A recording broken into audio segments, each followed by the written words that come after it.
Hi, I'm Luke Meduna, the Big Game Program Manager with the Nebraska Game and Parks Commission, and today I'm going to show you how to pull your lymph nodes out of your deer to have them tested for chronic wasting disease. Here in Nebraska, we use a slightly different technique than what most other states and agencies use. Most states use a cut where they're going straight down in through the esophagus to get to the retropharyngeal lymph nodes. We actually cut through the neck, a little farther down the neck, and work between the esophagus and the spine, working our way down to where the those lymph nodes are. We found that that's an easier technique to teach people, and an easier technique to actually get to where those lymph nodes are. And so that's what we're here to teach you today.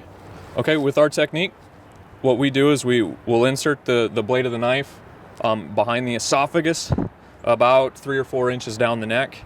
A good long sharp knife helps.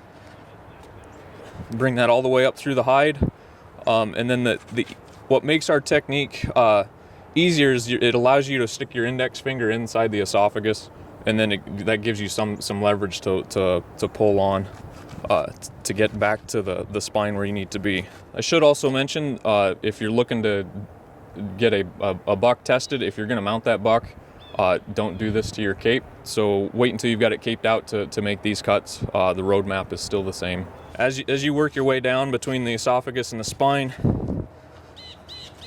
you'll cut down to the back of the jaw. And what makes this pretty simple is for us it's a pretty direct route, a pretty good roadmap running between these muscles and the esophagus.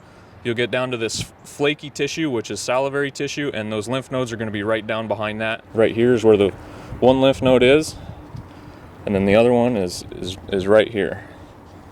So then you can just get your knife in behind them. A lot of times they'll pull right out.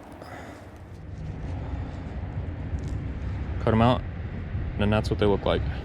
If you have any questions about whether or not you've got the lymph node, if you cut into them, they've got a very distinct interior look to them. Typically the outside is a little lighter than the inside. If you cut through them, it's not a problem. Doesn't affect the tissue sample at all. Once you get your samples pulled, a good place to store them, a Ziploc baggie works real well. Put them inside there. Get them refrigerated at least. You can freeze them, doesn't hurt them. Work with the lab that you're going to submit them to, whether they would like them frozen or fresh, if it's not going to be very, very long. The two close labs is the lab here at UNL, the Veterinary Diagnostic Lab, or at Kansas State. They also test for chronic wasting disease. There's other labs across the country that do the same, but those are the two that we have listed on our website. For more information on CWD, you can visit our website at outdoornebraska.gov/CWD or visit cwd-info.org. We'll provide links in information below the video here.